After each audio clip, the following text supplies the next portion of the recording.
Si l'année dernière Manchester United a fait une fin de saison extraordinaire et a terminé 3e à la surprise générale, c'est grâce à Bruno Fernandes. Si Manchester United ne sombre pas en ce début de saison et arrive à garder la tête hors de l'eau malgré une irrégularité pesante, c'est grâce à Bruno Fernandes. Si Solskjaer n'a pas été viré jusqu'à présent, on connaît la chanson, c'est grâce à Bruno Fernandes. Encore lui, toujours lui. Quand Bruno Fernandes est en forme, Manchester United est en forme. Quand il n'est pas, toute l'équipe plonge dans une tourmente sans fin. On assiste à une dépendance presque aveuglante des Red Devils à leur maestro portugais. C'est lui le véritable catalyseur des Red Devils. Il a clairement l'avenir de Manchester United entre ses mains. Il a la lourde tâche de réveiller l'esprit diabolique de Manchester. Qu'est-ce qui fait de lui un joueur clé des Red Devils? Comment a-t-il fait pour se rendre indispensable à son équipe? C'est ce qu'on va voir dans ce nouveau Focus Tactique.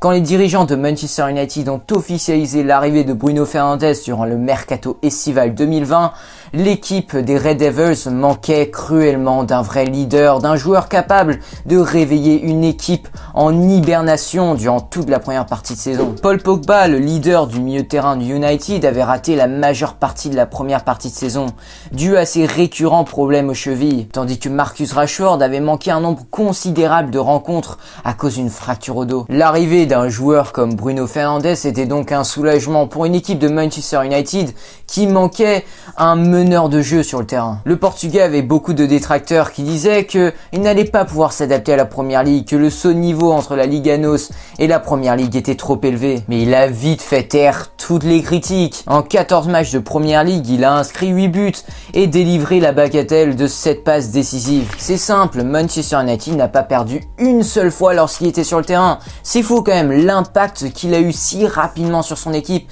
et surtout sa capacité à garder ce rythme jusqu'à la dernière journée. Si Manchester United ne l'a pas recruté plus tôt durant l'été 2019, ce n'est pas seulement à cause de son prix 80 millions d'euros jugé trop élevé, c'est surtout à cause d'une stat. En effet, au Sporting, seuls 75% de ses passes arrivent à destination quand beaucoup d'autres joueurs évoluant au même poste dépassent régulièrement la barre des 80% à cet exercice. La raison n'en est pas que Fernandes n'est pas le plus précis des passeurs, la raison en est que lorsqu'il transmet le ballon, c'est presque la moitié du temps devant lui, bien plus souvent que les footballeurs qui évoluent dans sa position le font habituellement. Peu d'autres ont ce courage de chercher la verticalité sur chaque ballon, quitte à courir le risque de céder sa possession. Peut-être que 25% de ses passes n'arrivent pas à destination, mais les autres 75% qui arrivent à destination sont extrêmement dangereuses et peuvent souvent se finir en 1 contre 1 contre le gardien. La saison dernière, seul Kevin De Bruyne avait tenté plus de passes en profondeur que lui,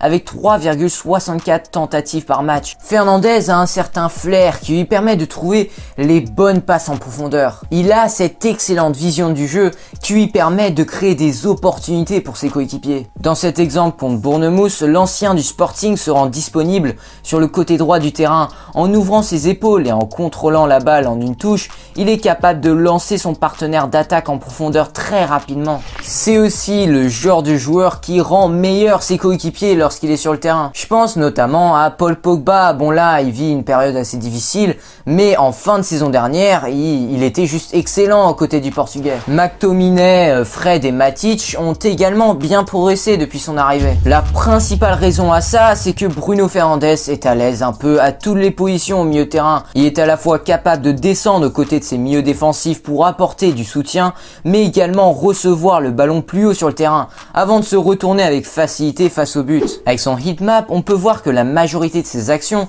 prennent place dans la moitié de terrain adverse et qui ne fuit pas ses responsabilités défensives. Mais ce qui est frappant, c'est surtout qu'il est absolument partout. Il est partout, à droite, à gauche, au milieu. Bref, on peut dire que Bruno Fernandes s'est parfaitement adapté à la Première Ligue, un championnat au rythme rapide, extrêmement exigeant physiquement. Ce qu'aime le Portugais avant tout, c'est de recevoir des ballons entre les lignes, il en raffole. Sa première touche élégante lui permet de se retourner rapidement face au but et sa deuxième touche est souvent utilisée pour envoyer un caviar en profondeur. Dans cet exemple contre Leicester, Fernandes reçoit une passe sèche de Pogba.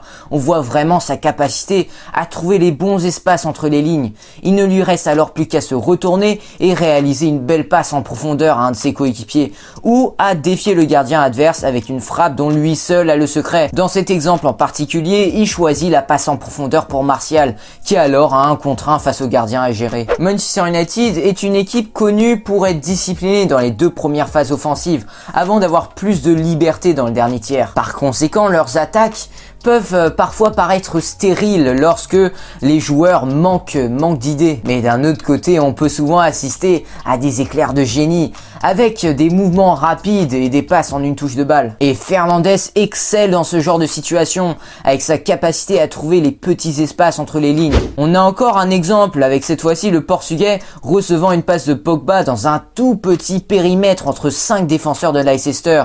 Et l'ancien du Sporting a ensuite le flair pour trouver Martial entre les lignes. Avant l'arrivée de Fernandes, Manchester United avait extrêmement du mal à faire tomber les équipes qui défendaient de manière compacte avec un bloc bas. Mais la créativité du Portugais ainsi que ses passes meurtrières dans le dos de la défense ont forcé les défenseurs adverses à essayer d'anticiper. Cela a permis donc d'ouvrir des espaces bien plus faciles à exploiter dans la défense adverse pour Manchester United. Et oui, quand Manchester United se révèle trop statique, Bruno est le détonateur. Grâce à un appel interligne, son agilité au dribble, sa science de l'évitement, il est à l'origine du changement de rythme qui va mener son équipe à tirer au but. Interprète de l'espace, il occupe l'entière largeur du terrain et demande sans arrêt le cuir. Sa spéciale, venir entre les lignes, être servi et au choix dévier en une touche vers la pointe ou effacer n'importe qui grâce à ses contrôles orientés fulgurants. Bruno Fernandes voit tout avant les autres. Il a une longueur d'avance sur ses adversaires. Ses prises de décision sont extrêmement rapides et efficaces et comme s'il avait une vision du jeu différente du commun des mortels. Bruno Fernandes est vraiment la pièce maîtresse du 4-2-3-1 d'Ole Gunnar Solskjaer. Son style de jeu complet marche à merveille à Old Trafford. Cependant, il arrive que les premières impressions, si encourageantes soient-elles, se dissipent aussi rapidement qu'elles sont nées. On a un parfait exemple avec Angel Di Maria. Il a entamé sa carrière mancunienne sur les chapeaux de roue. 3 buts et 3 passes décisives lors de ses 5 premières rencontres. Mais malheureusement pour lui, ça n'a pas duré longtemps et il est ensuite sorti de route pour n'y plus revenir, ne marquant pas un seul but en championnat du 6 octobre au 24 mai cette saison-là. On aurait pu avoir des doutes sur la capacité à Bruno Fernandes de garder cette forme au plus haut niveau. Il aurait bien pu être un nouvel échec à la Di Maria. Et pourtant, c'est loin d'être le cas actuellement. Même avec une équipe qui ne brille pas en ce début de saison, il arrive à éclabousser la Première Ligue de sa classe. En 7 matchs, il a claqué 5 buts et délivré 3 passes D. C'est un joueur qui garde sa forme, même quand son équipe ne va pas bien. Manchester United a là entre ses mains non seulement un milieu de terrain de classe mondiale et un brillant créateur, mais aussi un vrai leader au mental d'acier. En plus de cimenter le jeu, le Portugais n'est pas en reste pour lancer le contre-effort. Sa personnalité insuffle un vrai esprit guerrier à l'équipe. C'est le vrai leader, que ce soit sur ou en dehors du terrain. Le Man United du passé serait contenté de remporter la plupart de ses matchs d'un but d'écart. Mais vous connaissez Bruno Fernandes, il n'accepterait jamais ça. Il veut que son équipe maintienne un haut niveau de performance tout au long de la saison. Peu importe le match, à chaque fois, il veut essouffler ses adversaires jusqu'au bout du temps additionnel. Vous l'avez compris, si Bruno Fernandes est aussi indispensable à Manchester United, c'est parce qu'il réunit les qualités des meilleures légendes de Manchester United.